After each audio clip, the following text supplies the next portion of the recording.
Assalamualaikum warahmatullahi wabarakatuh. Perkenalkan, nama saya Farhana Bila, kelas 7A Manajemen.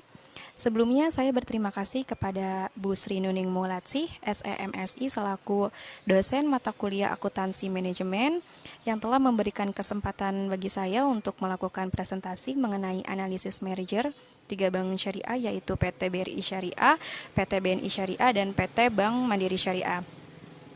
Dilansir pada CNN Indonesia, yaitu pada tanggal 13 Oktober 2020, bahwa ketiga bank tersebut telah menandatangani Conditional Merger Agreement atau CMA.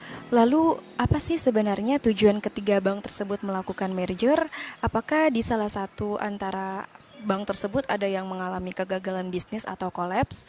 Tentunya saya akan menganalisisnya dengan teori yang ada di buku, dengan judul bukunya yaitu Akuntansi Manajemen Pendekatan Praktis edisi 4, dengan pengarang yaitu Dewi Utari, Ari Purwanti, dan Darsono Prawinegoro, di mana disebutkan bahwa perusahaan yang sedang menurun bisnisnya adalah perusahaan yang mengalami kegagalan. Kegagalan atau failure adalah ketidakmampuan dalam mencapai sasaran. Sasaran tersebut seperti penjualan, laba kotor, laba operasi, laba bersih, pendapatan bersih per saham, dividen per saham, nilai pasar per saham, nilai perusahaan, dan sebagainya. Kegagalan yang terus-menerus akan menyebabkan runtuhnya kegiatan bisnis. Adapun berbagai macam kegagalan dalam kegiatan bisnis ada dua. Yang pertama, kegagalan ekonomis. Yang kedua, kegagalan keuangan. Ada dua macam kegagalan dalam kegiatan bisnis. Yang pertama, kegagalan ekonomis.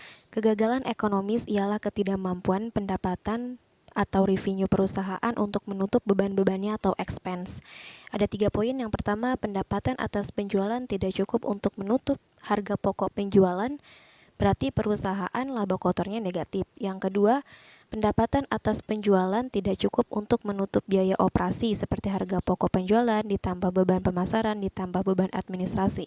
Berarti laba operasi negatif. Yang ketiga, pendapatan perusahaan tidak cukup untuk menutup seluruh beban perusahaan, harga pokok penjualan ditambah beban pemasaran ditambah beban administrasi ditambah beban bunga, berarti earning before tax-nya atau EBT-nya negatif. Yang kedua, kegagalan keuangan. Kegagalan keuangan ialah ketidakmampuan harta perusahaan untuk memenuhi kewajiban-kewajibannya.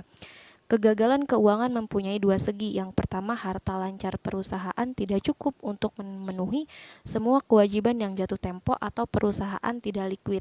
Yang kedua, seluruh harta perusahaan tidak cukup untuk memenuhi semua kewajiban pada saat likuidasi atau disebut technical insolvency. Manajemen berusaha menyelamatkan perusahaan dari kegagalan dengan melakukan berbagai cara, seperti melakukan penggabungan atau merger, reorganisasi, dan restrukturisasi.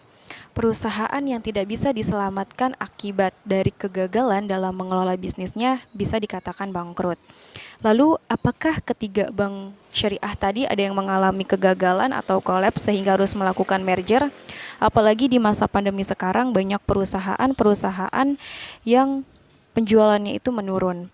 Nah, sebelum saya menganalisis ketiga bank tadi, saya akan menjelaskan tentang apa itu merger. Merger adalah penggabungan dua perusahaan atau lebih menjadi satu perusahaan. Adapun tujuan utama merger adalah untuk efektivitas, efisiensi, profitabilitas, dan nilai tambah ekonomi.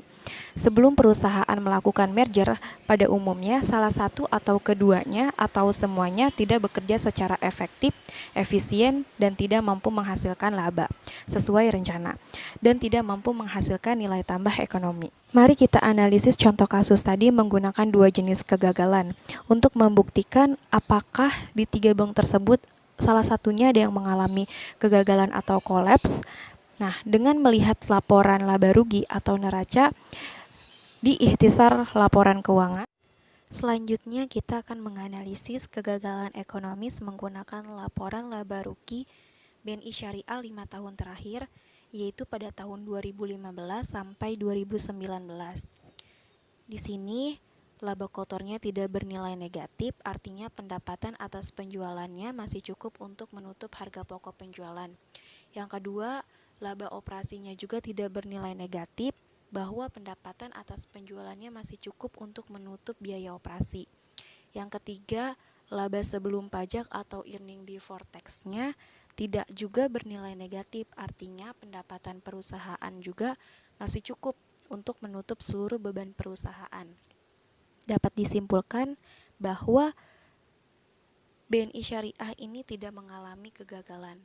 Selanjutnya saya akan menganalisis pada laporan laba rugi, yaitu BRI Syariah 5 tahun terakhir pada tahun 2015 sampai 2019. Di sini bisa dilihat bahwa laba kotornya tidak bernilai negatif, artinya pendapatan atas penjualan masih cukup untuk menutup harga pokok penjualan. Yang kedua, laba operasinya juga tidak bernilai negatif, artinya pendapatan atas penjualan masih cukup untuk menutup biaya operasi. Yang ketiga, earning before tax-nya atau EBT-nya juga tidak bernilai negatif. Pendapatan perusahaan ini berarti masih cukup untuk menutup seluruh beban perusahaan. Dapat disimpulkan bahwa BRI Syariah ini tidak mengalami kegagalan ekonomis. Selanjutnya kita akan menganalisis kegagalan ekonomis menggunakan laporan laba rugi pada Bank Mandiri Syariah 5 tahun terakhir, yaitu pada tahun 2015 sampai 2019. Dilihat di sini bahwa laba kotornya tidak bernilai negatif, artinya pendapatan atas penjualannya itu masih cukup untuk menutup harga pokok penjualan. Yang kedua, laba operasinya juga tidak bernilai negatif, artinya pendapatan atas penjualannya masih cukup untuk menutup biaya operasi. Yang ketiga, earning before tax-nya atau laba sebelum pajaknya juga tidak bernilai negatif, artinya pendapatan perusahaan ini masih cukup untuk menutup seluruh beban perusahaan. Dapat disimpulkan bahwa Bank Mandiri Syariah ini tidak mengalami kegagalan ekonomis. Selanjutnya kita akan menganalisis kegagalan keuangan menggunakan laporan neraca pada BNI Syariah 5 tahun terakhir, yaitu pada tahun 2015 sampai 2019. Yang pertama, bisa dilihat bahwa harta lancarnya ini masih cukup untuk memenuhi semua kewajiban yang jatuh tempo atau perusahaan liquid. Yang kedua, seluruh harta perusahaan masih cukup untuk memenuhi semua kewajiban pada saat likuidasi.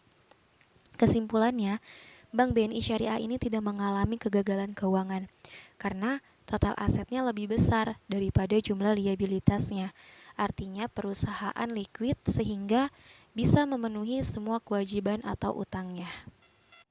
Selanjutnya, saya akan menganalisis kegagalan finansial menggunakan laporan neraca pada BRI Syariah 5 tahun terakhir.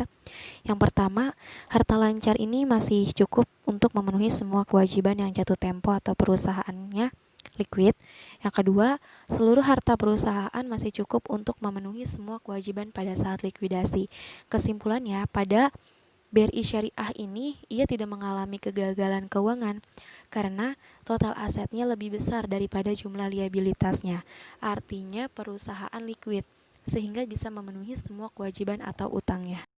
Next, selanjutnya kita akan menganalisis kegagalan finansial menggunakan laporan neraca Bank Mandiri Syariah 5 tahun terakhir. Yang pertama, harta lancarnya masih cukup untuk memenuhi semua kewajiban yang jatuh tempo atau perusahaan liquid. Yang kedua, seluruh harta perusahaan masih cukup untuk memenuhi semua kewajiban pada saat likuidasi. Kesimpulannya, pada Bank Mandiri Syariah ini ia tidak mengalami kegagalan keuangan karena total asetnya lebih besar daripada jumlah liabilitasnya. Artinya perusahaan liquid sehingga bisa memenuhi semua kewajiban atau utangnya. Lalu, apakah ketiga bank syariah ini yang melakukan merger mengalami kebangkrutan? Tentunya tidak mengalami kebangkrutan. Erick Thohir menyebutkan 3 alasan utama kenapa bank syariah ini melakukan merger. Yang pertama, penggabungan bank tersebut menjadi bank syariah nasional terbesar di Indonesia. Yang kedua, menjadi upaya serta komitmen pemerintah untuk menjadikan ekonomi syariah ini sebagai tumpuan baru kekuatan ekonomi secara nasional. Juga secara jangka panjang mampu mendorong Indonesia menjadi salah satu pusat ekonomi dan keuangan terbesar secara global. Dengan penggabungan ketiga bank ini tentunya akan memberikan potensi menjadi 10 bank teratas di dunia berdasarkan kapitalisasi pasar, dengan kata lain untuk memajukan ekonomi dan keuangan Indonesia. Penggabungan ketiga bank ini juga nantinya Bank syariah baru akan memiliki total aset sebesar 225 triliun rupiah dan memiliki 1.200 kantor cabang di tanah air. Lebih jauh, asetnya akan bertambah menjadi 390 triliun rupiah pada tahun 2025, sehingga mampu bersaing secara kompetitif di tingkat global. Merger bank syariah bisa menjadi salah satu cara untuk memulihkan ekonomi nasional. Erick Thohir menyebutkan bahwa Bank Mandiri Syariah ini memiliki fokus di segmen kredit korporasi, sedangkan BRI Syariah memiliki fokus pada penyaluran pembiayaan di segmen UMKM. Bank Syariah hasil merger dapat menggunakan infrastruktur Bank Mandiri sebagai pemegang saham pengendali. Alasan pentingnya merger Bank Syariah BUMN.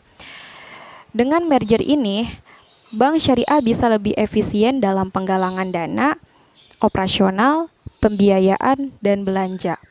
Kinerja industri perbankan syariah tercatat lebih baik dibandingkan perbankan konvensional. Dari data OJK, bahwa pertumbuhan pembiayaan yang disalurkan perbankan syariah per Juni 2020 mencapai 10,13% secara tahunan. Angka ini lebih besar dibandingkan perbankan konvensional, yaitu hanya sebesar 1,49% pada periode tersebut. Bank merger akan memiliki produk yang lengkap mulai dari wholesale, consumer, retail, UMKM, dan berbagai produk dan layanan yang handal. Demikianlah analisis yang saya lakukan terhadap 3 bank syariah tadi. Kesimpulannya adalah tidak semua bank atau perusahaan yang melakukan penggabungan atau merger itu mengalami kebangkrutan. Memang ada tujuan lain kenapa mereka melakukan penggabungan atau merger. Saya akhiri presentasi kali ini, kurang lebihnya mohon maaf. Wassalamualaikum warahmatullahi wabarakatuh.